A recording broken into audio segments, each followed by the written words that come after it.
welcome to Massive Late Fee. And now your hosts, Mark and Carol. Well, hello everyone. Welcome back to Massive Late Fee. It is November 3rd, 1995. My name is Mark. With me as always is my girlfriend Carol. How you doing, Carol? Are you like upset that it's 1995? No. Okay. Why? Because that's what you sounded like. Well, it's November 3rd, 1995. This show is the biggest thing happening right now. On tapes being passed around by people's cousins and, back rooms. But yeah, sure. Yeah, that's correct. The biggest thing happening. It is also an internet sensation. Internet. The net. The intranet. web, as they say. The information highway. Super highway. Yes, Give it its due. It's a super highway. Because we have a super website. Would you consider the Beatles a super band? Sure. Do you think that they were the superest band? You are such a freak. So many people, they have to choose between the Beatles and the Rolling Stones, they say. Okay. As the greatest rock and roll band to ever live. Okay. But I say, what about the Trogs? The fuck? Who are the Trogs? Exactly. What about the Crickets? All right, we're gonna move on, I think. What about Herman's Hermits? What about the Beach Boys? Kokomo? Sure. Come on. Beach Boys. They totally beat the Beatles. Is In My Life any better than anything the Beach Boys have ever done? Or how about the Monkees? There you go. That's the one. That was the one that was the comedy answer that I missed. The Monkees. That was it. But what about the Monkees? Oh, I should re-edit that. Hey, we're the Monkees. And people say we monkey around. But they're too busy singing to put anybody down. They're just nice guys. Right? Anyway, speaking of the Beatles, though. Beatlemania. Mamia? Are you maiming people? We're maiming people with Beatles albums. Carving Beatles into your skin. Oh, God. That got dark. We're cutting Beetle shapes out of their skin. Well, I'm sorry, but, maiming is not typically, like, light and fluffy. Yeah, that's true. Beatlemania, though, gets back for November sweeps. The November sweeps week is upon us, according to Mike Duffy. TV debut or whatever, a Captain Video file he does. Mike Duffy's pretty good. He's a good dude. But ABC, which apparently is rebranding themselves as the American Beatles Corporation. They were recently purchased by Disney. Remember that?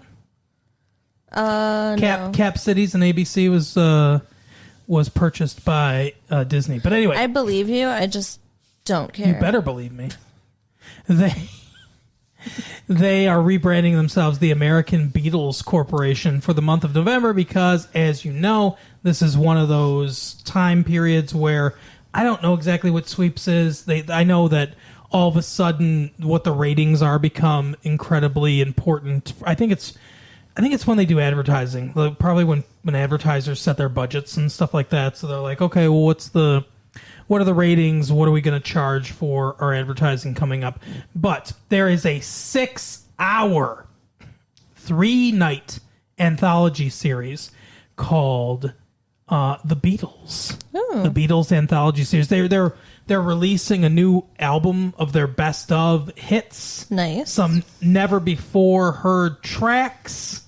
Some interviews with Brian May and the surviving Beatles. Obviously, John Lennon dead because of, what's his name, Mark David Chapman, whichever one it was. Sorry. What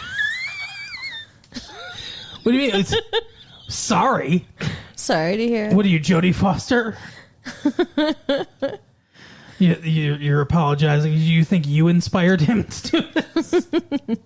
I'm doing this for Carol. Of a show that on tapes that don't exist yet. He was a time traveler. Right? There you go. If you're out there, do it. Kill him.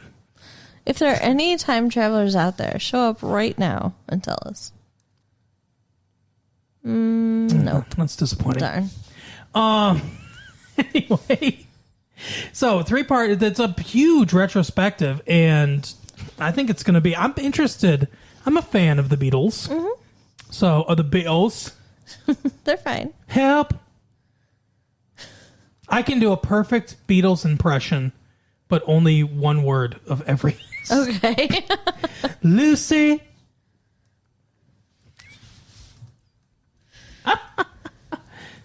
Places. What song is that, you know? No. Okay. I'm sorry. I wish I did. It's all right. How about this is a classic one. Yesterday. Well, That's obviously, easy. everybody knows that. So I should have done Stay.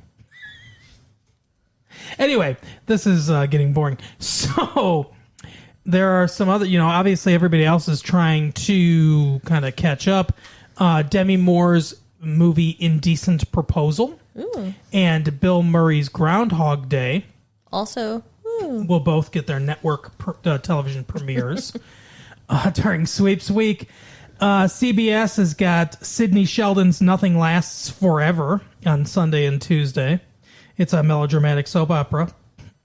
Something Brooke Shields, Vanessa Williams, NYPD Blues, Gail O'Grady as 3 doctors struggling against the male-dominated bureaucracy of a big city hospital. all right. Soul Train's 25th anniversary Hall of Fame special, which is going to be hosted by Arsenio Hall. Oh, Arsenio. Michael Jackson's going to be there, though, and Whitney Houston, Diana Ross, and Barry White. You know Barry White? Barry White. Sure. And then Reba starting over. A concert special devoted to the country music diva. No, that I think we can skip. I'm going to skip most of this. But I will definitely watch the Beatles anthology. You know what I think we should watch when we're watching the Beatles anthology? We should also watch, not simultaneously, but Okay, I was just saying, I think we should also watch Indecent Proposal. Oh, yeah, Indecent Proposal is a good movie. It's like an awesome movie. Did we talk about Indecent Proposal? I don't think so. If we didn't, I think we should. I don't remember if that came out before we started the show or not. God. It's all just running It's together been and becoming so a blur. long that we've been doing this show. We're coming up on 2 years. 2 seasons in the books almost. 2 seasons. 2 full-on years. We didn't really take a break. Yeah, but I label these as seasons. Well, okay, season whatever. 1 is 1994. Season 2 is 1995. Season 3 will be 1996. Aren't you guys excited for season 3? What do you think season 4 will be? I don't know. 2010. For some reason. No, season 4 will be 1997. But before we get into the stuff that we want to talk about, Yes. let's talk about something we don't want to talk about. Okay. No, it is a return, a triumphant return to a crowd favorite. It's Massive Love. Woohoo. We've got some massive love going on over here. How about this one? Now, we'll go with alternative section. We'll go to the gay section, stuff like that. We like to highlight the alternative lifestyles. We like to highlight the gay lifestyles because we feel that the straight people get enough love Sure. from all the other shows that don't exist that do this. But one stuck out to me from the heterosexual section. Sure. Well-built, attractive, single white male with GQ look. Classy Italian. Seeking female 21. Exactly 21. Oh, goodness. For discreet pleasure. Discreet pleasure. I'm sure they mean 21 and up. It says 21. If you're 22, you're too old for this classy Italian with a So GQ weird. look. It's the classy Italian GQ look. 21. Maybe he wants to take them to the casino and go to the high roller room and pretend that they're a millionaire. Maybe. I don't know. It's just like, that's bizarre. Funny, funny, funny what money can do. Do you think that he has money? No. Or do you think that he just wants to look like he has money? I don't. Where are you getting money? GQ. Gentleman's Quarterly. Yeah. That's like nothing to do with fancy money. clothes. That's more. I think that's more of like a model look. Okay. He's saying he looks like a model. He's a classy Italian guy that looks like a. He's a liar. Come bella ciao luna ville strette. Right? All that stuff. He's a liar. All right.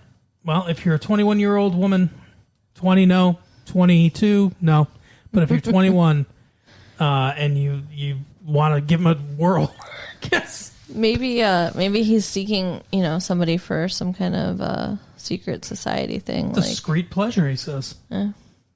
Although it says discreet, comma, pleasure. So I don't get that.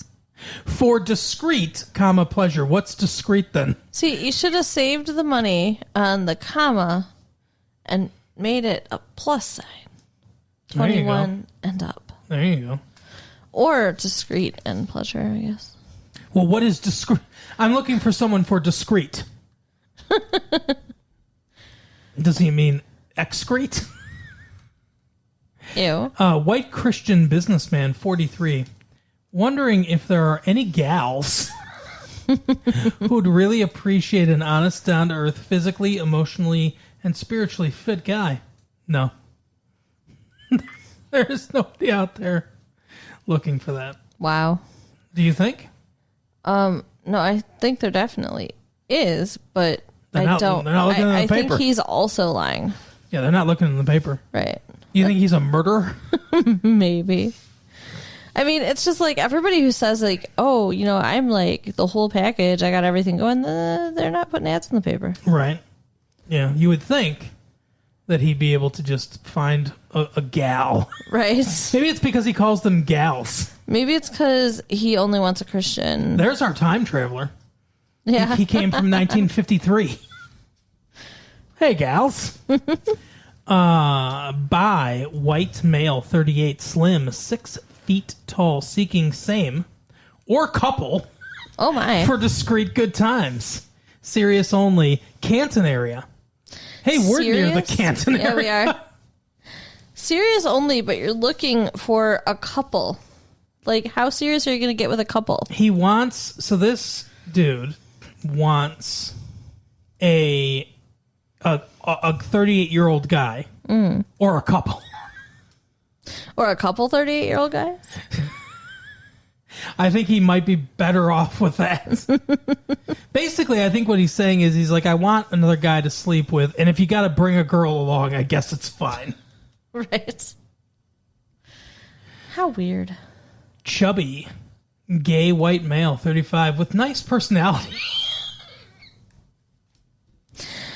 So like- that means they're very, very much ugly. I like that. That's the papering over the holes in the wall. I mean, it's like, okay, you get like, I'm super attractive. I look like a model, whatever. So they look passable as a person. Right. Good personality means you're going to hide them at home. Chubby, gay white male, 35, with nice personality, seeking engineer or computer tech type. I think this person just needs help with their home computer. What the fuck? I can't get it to print. Seeking engineer or computer tech type. Please call. Wait a minute. Is he seeking a guy or a girl? Doesn't say. Well, he's gay, so I Okay. guess a guy.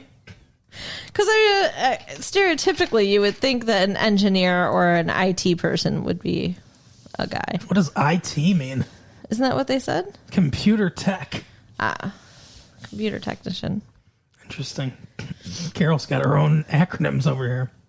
Cute single black male, 22, with dimples. Sure. Good.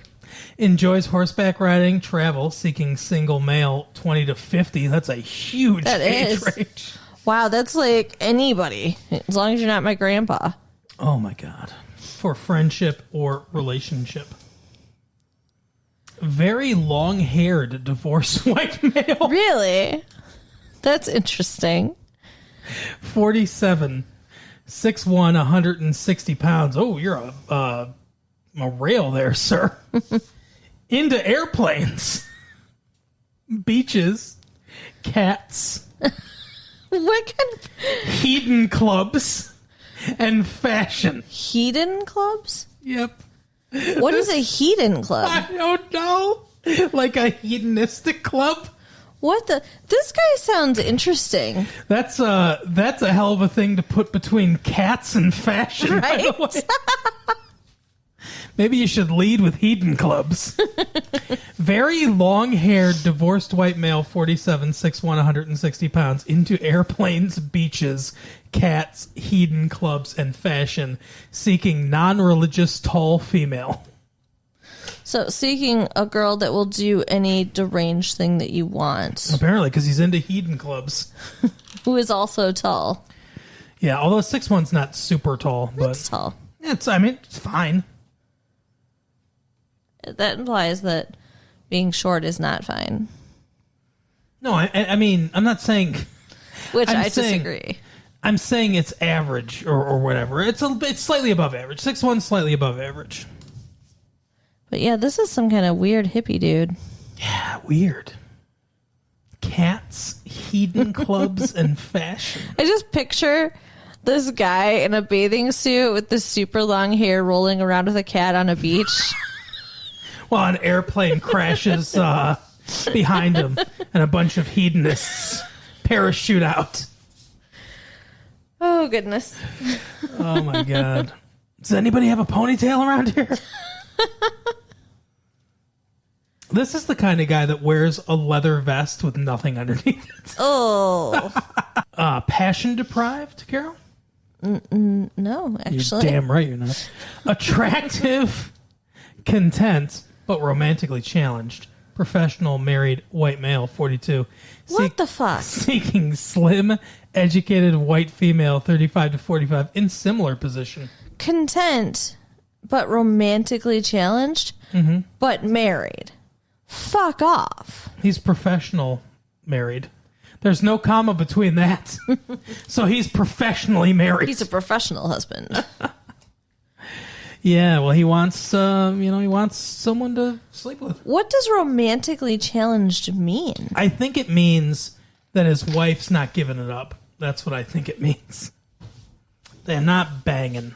So, divorce your wife and get a girl that will sleep with you. Don't do this, dude.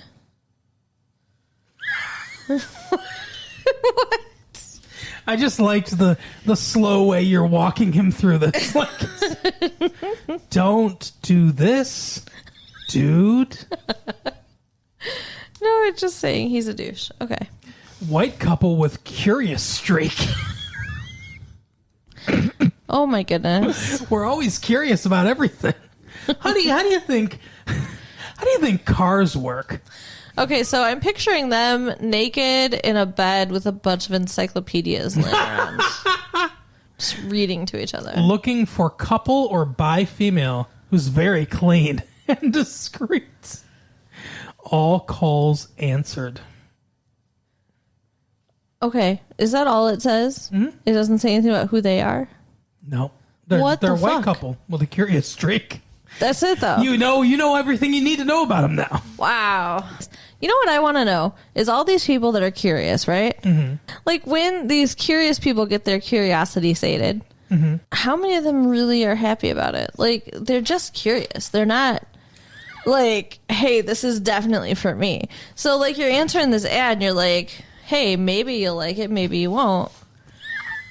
Seems like That is a funny idea. risk, Let's say you know? you're a couple and you bring a bi female into the bedroom. right. And then you guys do your thing, and then at the end, the couple looks at each other like, I don't like that at all. Sorry, madam. Here are your clothes. Be gone.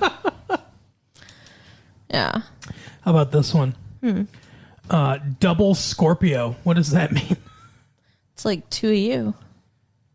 I know I'm a Scorpio, but what does double Scorpio mean? Well, is it a couple that are both No. Scorpios? I don't think so. That's what I thought. Double Scorpio, very good looking, clean, discreet, uninhibited, single white male, 47, 5'8", 145 pounds. Looking for He's a little. Looking for couple or single female for fun times. Race open. Couple or single female? Mm-hmm. Double Scorpio. Maybe it means that he's double a jointed sun, and a Scorpio. sun sign and moon sign are both Scorpio. Well, what is the difference? I don't know any of that. Like every planet, there's the sun, the moon, all the different planets. Every planet, and then you say the sun and the moon. The sun, the moon, and all the planets. Oh, okay, all right. Every planet, like the Or sun. constellations, I guess. The king of planets, the sun. I don't know. Anyways, they can be in like alignment in different places that mean different things as far as your personality. Mm-hmm. So I think that's what it means when he's saying he's double Scorpio, is that he has like super strong Scorpio tendencies because it's the sun and the moon. I wonder, and the sun and the moon, all I want to do. If I'm totally wrong, though, feel free to correct me, peoples out there listening to the tapes. I wonder what I am if I'm a double Scorpio. I'll do your chart if you want. Oh, thanks. Aw, I was like really excited about that. I'm kind of curious, but I'm not bi-curious. You don't have a curious streak? Not curious enough. All right. No, you can do my chart if you want. I don't care. Yay. I'll do your chart and then I'll share it. All We right. could all get to know Mark much better. Yeah, that's what we all want. Anyway, speaking of getting to know things better, we got to know Seinfeld better Yeah. this week because we watched Seinfeld this week. No soup for you. Yeah, interesting. The soup Nazi. I think this is my favorite episode now. So far, yeah. Yeah. All right, well, I don't know. You want to talk about the movie or you want to talk about this? I guess I'll talk about this. All right, then I got to go through the plot of the serpentine plot of the movie that we watched. That's why I chose the Seinfeld All episode. right, so you go ahead and tell us about Seinfeld. They have discovered this like amazing soup stand, but the guy running it, they call the soup Nazi because he's fucking crazy. Yeah. And everybody needs to like walk in, state their order clearly, put the money down, step to the side. Mm-hmm. And if you vary from that, then you can get in trouble. You can get banned. It's like a production line. You can be told, no soup for you. Right. Yeah. So That's his catchphrase. no soup for you. Yeah. So Jerry manages just fine. Jerry's the one that discovered it somehow. Yeah. We don't really say how. I guess Kramer probably told him about it because we learned later that Kramer's like good friends with him somehow. Right. Well, yeah, I was wondering, and like, how does somebody figure out how this place works if nobody tells them? Yeah, like I want to see that. I want to see the origin story of the soup Right. Nazi. I want to see the soup Nazi when he was in the Soup Bergenstrasse, and he and his buddy, the girl that's at the cash register, when they started the soup Richtag fire, and then signed the soup Richtag fire decree, and then started the soup Nazi party. Right.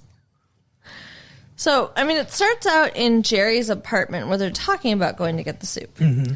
And he's trying to tell Elaine how it works, and she doesn't really freaking want to hear it. Oh, she don't care. And then Elaine, she's all wild and crazy, and right. she's like her hair. She's just all over the place and kinky. On the way there, she sees an armoire on the side of the street that she decides she just must have. Beautiful armoire. Who does that? Who's just like, I'm going to walk down the street and purchase an armoire. Well, who's selling an armoire on the street? This guy's just sitting next to this armoire. Like, it's $250, but you've got a nice space, so I'll sell it for $200. It's very strange. The whole thing is very, very strange. That's a funny line when Jerry's. This is a very, very funny episode. Yes. So, like, more than just the soup Nazi stuff, there's a lot of funny things going on in this episode. But I like how Jerry says, he's giving you the nice space discount. So she's like, okay, I'm not going to get soup. I'm staying here to get an armoire. Mm-hmm. Then they get to the soup place. This is a deal, too, by the way, because we'll get back to the armoire in a minute, but I just want to say this real quick. Mm-hmm. This is to me, this is a deal because it's a very nice piece of furniture. It is $200 for this armoire, and he helps her move it to her building. Because they're not by her. I mean, they're somewhat by her building, but they're not at her building. Right. Next time we see this armoire, he's there with her, and it's outside her building, and she's talking to her super. Yeah. So that's true. It's $200, and he helps her move it to where her apartment is. That's pretty good. Yeah. I didn't even think about that. But anyway, so yeah, they go to the soup stand. And, Jerry's telling George, you gotta, just do what I'm telling you. Mm-hmm. Follow the steps. Yep. No funny business. They don't give George the bread. Yeah, he orders turkey chili, and he doesn't get his bread. And he says everyone ahead of him got free bread. And he goes, bread, $2 extra. Right. But everyone ahead of me got bread for free. You want bread? And then he says $3. $3. And Jerry's like, just let it go. Just let it go. He's like, what? No soup, are you? Yeah. And they give him his money back, and they take the soup back. Snatch the soup out of his hands. Yep. So he demands perfection. Jerry gets his crab bisque, which sounds really good. I know, I want some so bad. Lobster bisque there are a couple different places that serve lobster bisque that is delicious. Yes. And crab bisque, it would be similar to me. Lobster bisque is really good. I love lobster bisque so much. God, now I want to go get soup. Anyway. So the next thing we see is Elaine is in front of her building. Like you said, she's talking to her super. Super's like, no moving on Sundays. So we've established this is a Sunday. Yeah. So he's just like, okay, well, we're going to leave it on the street. The guy who helped her get it there, he's like, I'm just the street guy. Or what did he say? I can't remember what he said. Yeah. But he's like, he said, hey, I don't have street layaway or something like that. You got to take it now. I can't hold it for you, because she paid for it already. Yeah. So he leaves, which is fine. I mean, he to me, he didn't do anything wrong. Yeah. He helped her carry it to her building, and then he's like, okay, I mean, that's it now. We can't carry it up to your. I think he was going to help her carry it to her apartment. I think he wanted to have sex with her. Maybe. But then he was like, we can't get into your apartment, so forget it. We're done. Wait a minute. I thought the super wouldn't help her. I didn't realize the super was preventing them from moving it in. No, he's saying you can't because of the disturbance. Oh. He's saying no. Yeah, and there are lots of apartments, even outside of New York, have those kind of restrictions. Interesting. But he was like, yeah, there's no moving on Sunday. You can't move furniture on Sunday because it's too much of a disturbance. Wow. So he's like, I'll help you do it tomorrow. That's awful. So she somehow gets Kramer to agree to guard this armoire. Kramer will do anything. Yeah, he is a pretty nice dude. But he bursts into the apartment like he does, grabs a cushion from Jerry's couch, just kind of glances at him and goes, yeah, and then starts to walk off. Just like, hey, what's going on? So he says that he's, going to go guard this thing. And he asks Elaine for soup. Mm-hmm. Mulligatawny. She's like, okay, so she's going to go get him soup for him sitting outside guarding her armoire. Elaine, do you feel like what happens, which again, we'll get back to, but what happens with the armoire, do you feel like Elaine would have handled that so much better? Yes. Yeah, me too. I don't think it would have happened if Elaine was there. Oh no, it definitely would not have. She's much tougher than Kramer, which is tougher than all of them. It was not a good idea, really, for him to be the one. No. But he's like, wait a minute, you don't even know how it works. She's like, I got it. So she goes in, and it's so funny. Everyone else is like serious and has their crap together, and they're marching along. They're goose stepping through this place. She spreads her arms out. She's leaning on the counter. She's tapping on things. She's not sure what she wants. Is that lima bean? Never been a fan. Ugh. Yeah. She says. So, all her shenanigans get her banned for a year. Well, he's like, at first he's kind of putting up with it. I think she's getting the nice face treatment from him too. Right. Because he's like, he's sort of putting up with it because she says, is that lima bean? He's like, yeah. Like, he can tell I was amazed. You can tell he's pissed, but like, he's at least answering her. And it's when she goes, did anyone ever tell you look you look like Al Pacino? set of a woman. Hoo-ah. And he just kind of like starts like chuckling a little bit. He gets this smile on his face. He's like, you know what? He knows for you. And then he goes, 1 year. You come back 1 year. So awesome.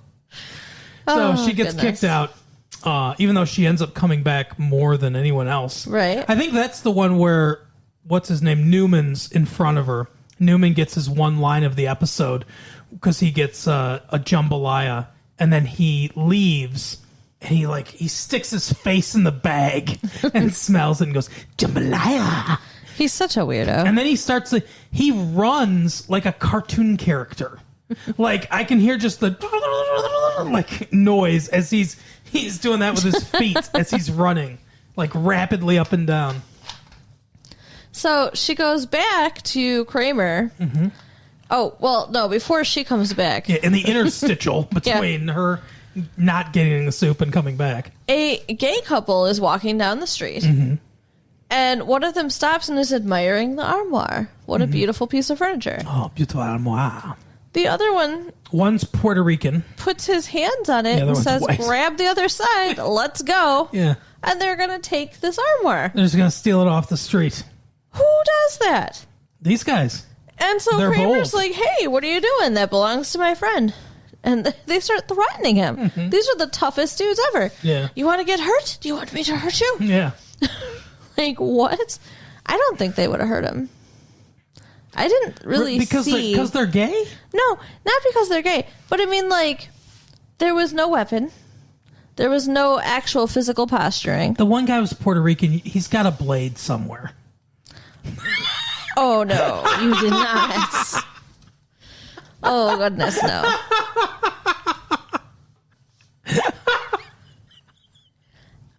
I don't think these guys would have hurt him. I'll have to be careful next time I go to New York near the Puerto Rican neighborhood because all the blades will be out for me.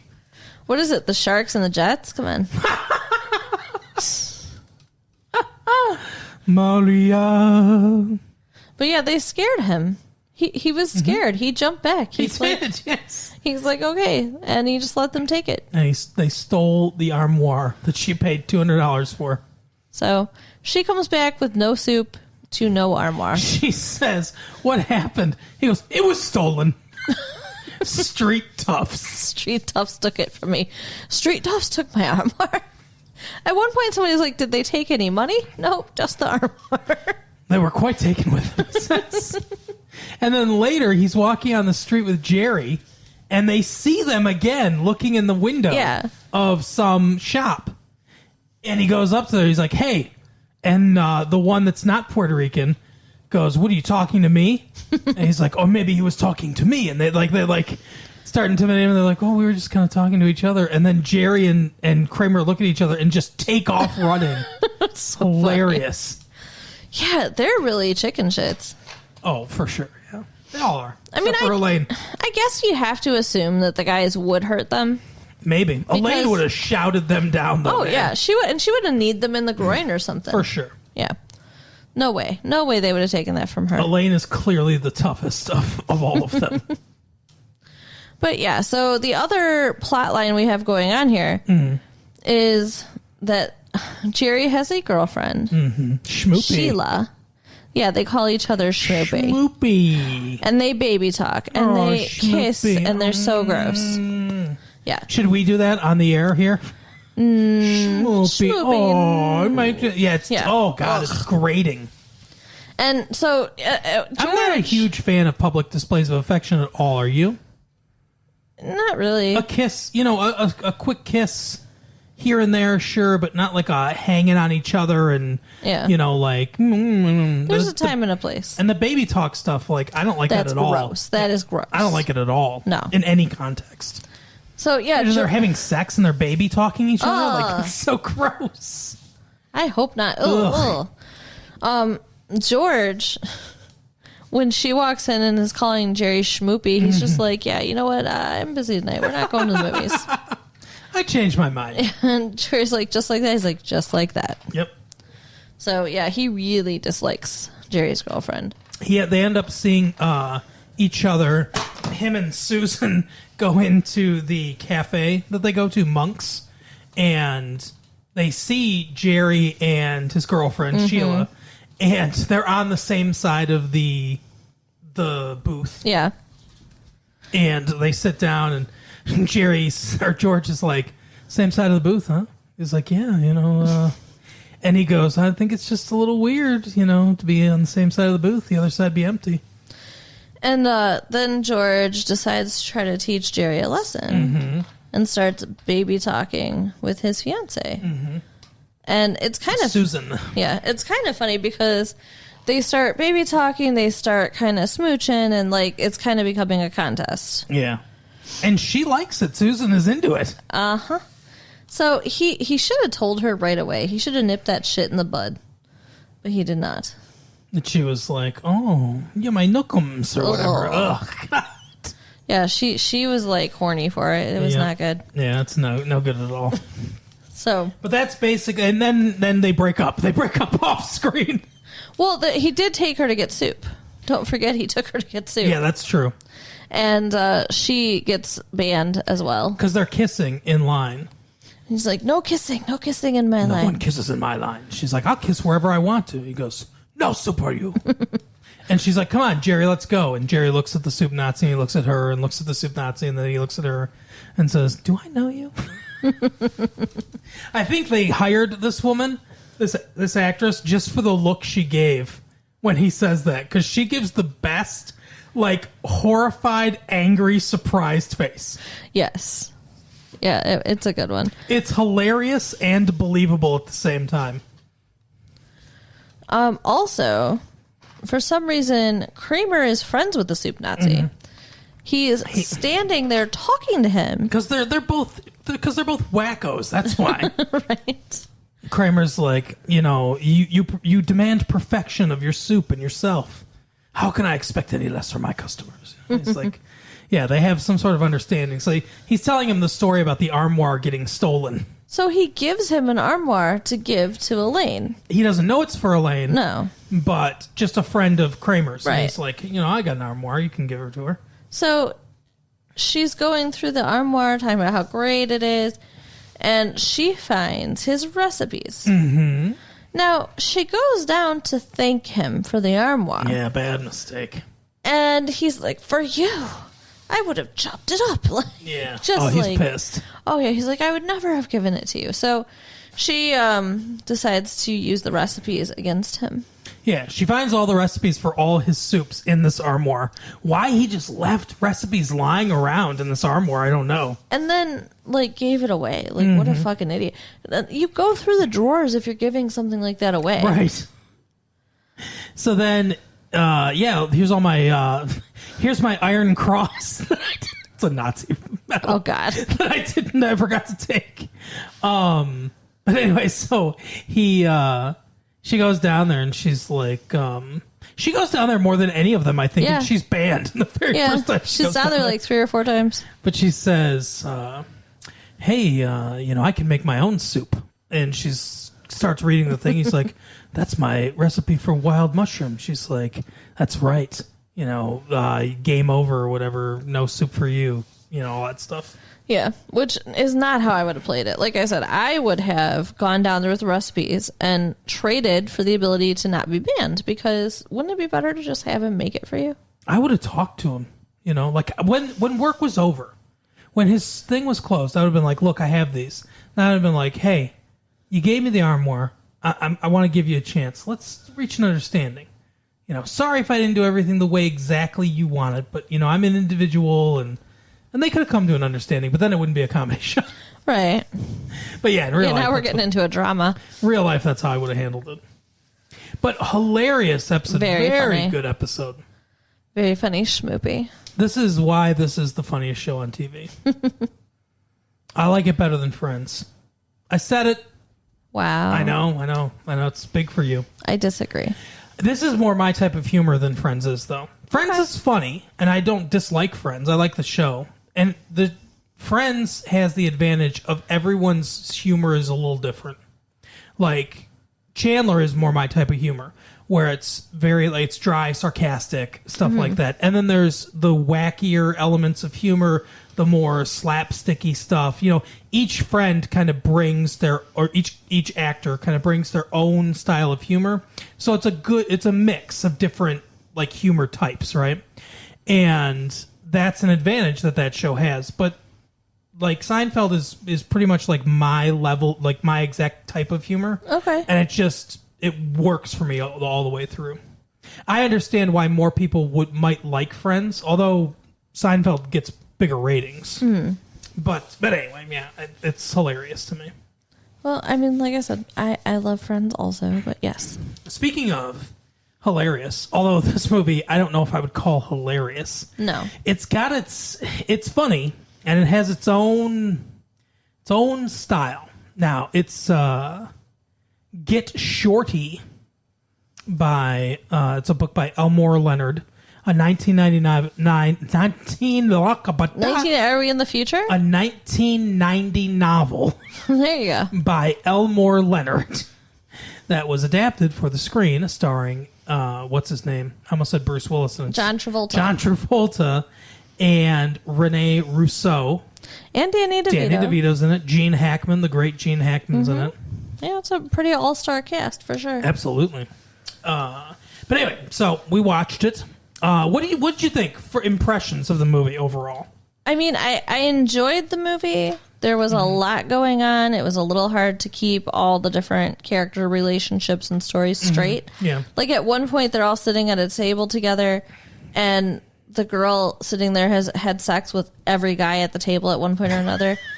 I mean, that's some pretty complicated relationship they didn't stuff bring going that on. up, but No, sure. but I mean, I'm just saying, like, it's just the truth. I mean, it was like a lot of relationships. Rene in Russo this. got around in this Yeah. movie. Yeah. So She pulled a Kelly Taylor. right. But I liked it a lot. I think I like Elmore Leonard a lot. This has his dialogue down, I think. The dialogue in this movie is sort of like Pulp Fiction.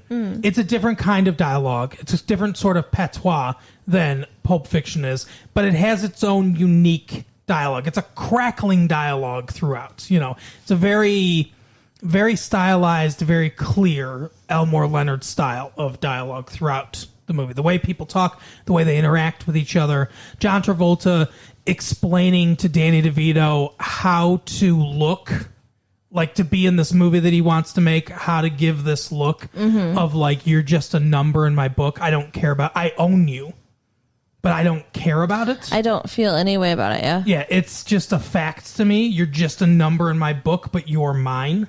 You're my responsibility kind of thing, like to get this and that look. And explaining that and the way he does it, the dialogue that they use back and forth with it, it's very good. Very, very realistic to life, but entertaining. Yeah. Elmore Leonard writes very entertaining dialogue. True to life, but like he's and even more than in other books than in this movie, he has like the street lingo down, like to a science. Like I don't know if he goes and listens to people on the street. I don't think he really grew up on the streets. Like, you know, like he's from the suburbs of Michigan as far as I know. Okay. That's where he lives now, but I don't know if he really grew up in Detroit or grew up in the streets or heard people like this or if he just like goes down. I don't know, but he's got it down. Like it's accurate, but he also twists it a little bit to make it very entertaining. Yeah. The way they talk.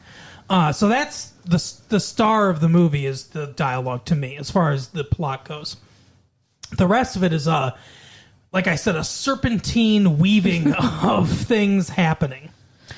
You know, we saw John Travolta earlier playing a mafia dude in Pulp Fiction. Yep. So, do you think that there's any typecasting happening? I don't know, but he's really good in this movie. He is. He has this down. Yeah. And he's very charismatic and believable in this role. But he plays Chili Palmer, a guy from Miami, a Shylock, as they call him. He's a bookie, he collects money from people.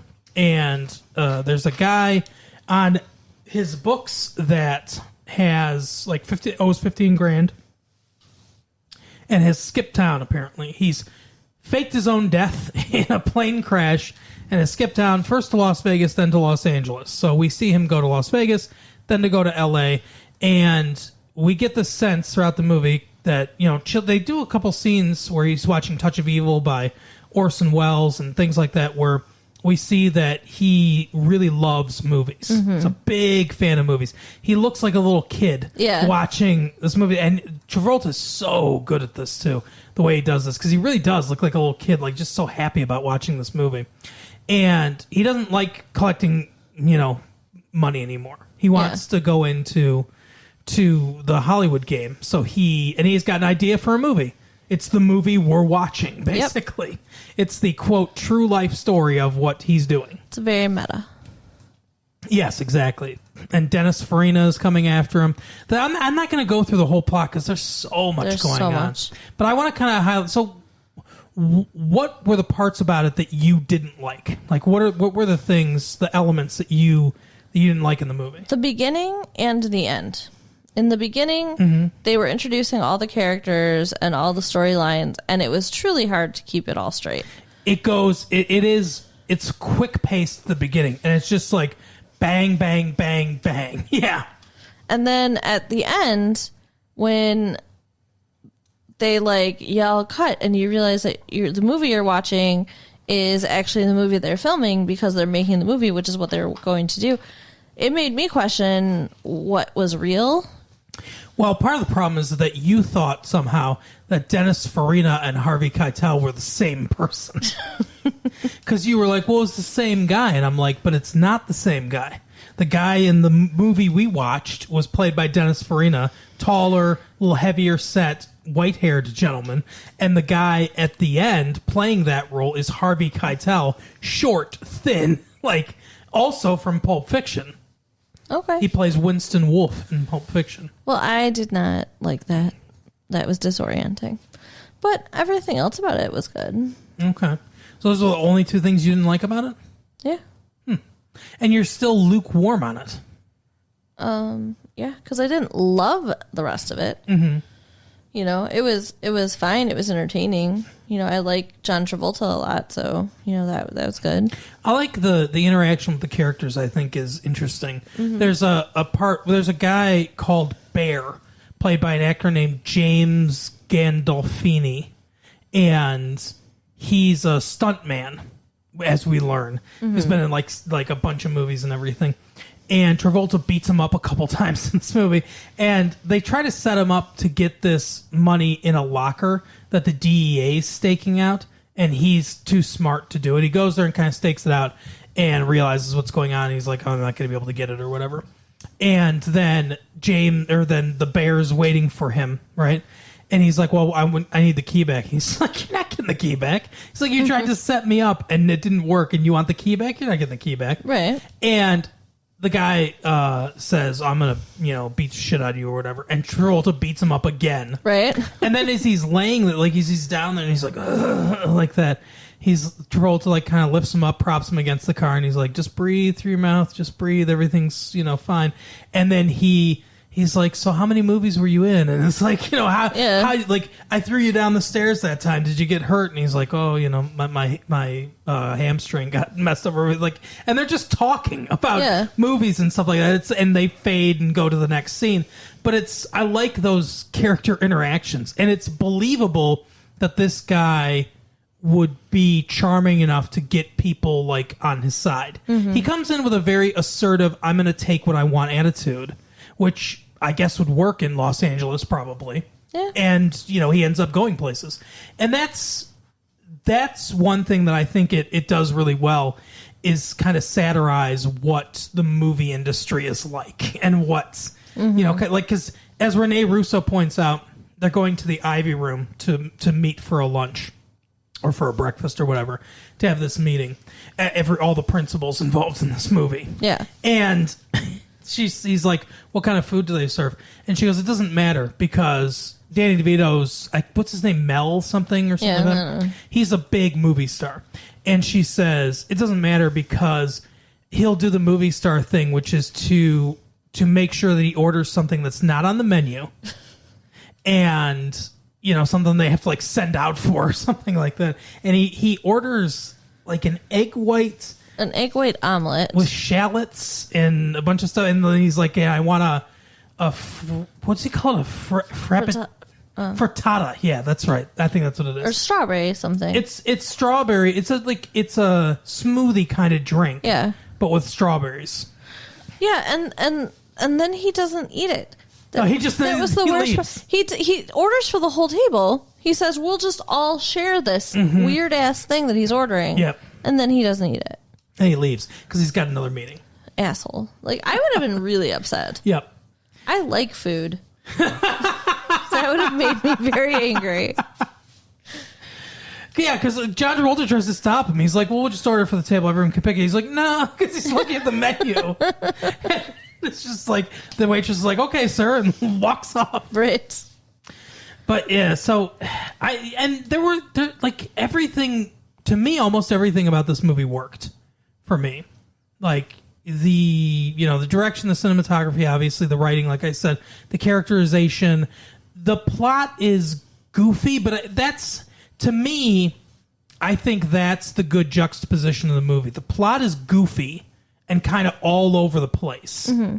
But the character, especially Chili Palmer, John Travolta's character, is grounded. He is a realistic portrayal, or at least a hyper-realistic portrayal of a character like this. Yeah. And he's grounded while the world around him's crazy. To me, you can do one of two things. You can have a realistic like world underpinning with crazy characters, and that will make the comedy. Or you can have realistic characters in a crazy world. You can't have crazy characters and a crazy world. It doesn't work. It's too much crazy. Yeah. You need the clash. You need the juxtaposition in order for it to work. And that's, to me, it's a normal person in a crazy Hollywood thing where everyone's like, Because the whole time, what's his name? Gene Hackman's character, Zim, Harry Zim, who's famous for making these like monster movies. Oh, and Bette Midler shows up for a minute. Yeah. To be in a nightie. I guess the producer of this movie was like, I want to see Bette Midler in a nightie. I guess. Well, Danny DeVito and Bette Midler worked together on Ruthless People, which is a very good movie. So maybe they're friends, and she did it for him because he produced the movie too. But anyway, so what was I saying? I don't even remember now. You're just talking about how Bette Midler showed up in a nightie, which that was definitely noteworthy. I mean, she looked pretty good for an older lady. Mm-hmm. Yeah. Yeah, Bette Midler has always been an attractive woman. But no, I can't remember exactly where I was going. But the whole, Zim, that's right. He wants to make this movie, and called Mr. Lovejoy, or something like that. He's famous for making like monster movies and just crap, right? Like 50s B-movie style crap. And Rene Russo's been in a bunch of these pictures. And he's like, I want to produce something that actually means something, that's actually good. So he wants to produce this thing. It never happens. Right. They keep talking about it, but every meeting, like John Travolta's character, Chili Palmer, he's like, yeah, we'll get him to do it. We'll get Martin Starr, or whatever the fuck his name is, the big superstar, Danny DeVito. We'll get him to do it. And the whole time he's pitching his movie to him. And that's the movie they end up making. Yeah. But Zim's producing it, so I guess it's okay. Even though he was on the hook for murdering some dude, they don't care. I don't know, I guess. Well, I mean, that's what I'm saying. It's like it's very hyper realistic. Mm-hmm. It's a wacky world, but that's Hollywood, right? Hollywood's hyper realistic too. So I think it makes sense in that way. Yeah. But I thoroughly enjoyed the movie. I thought it was very good.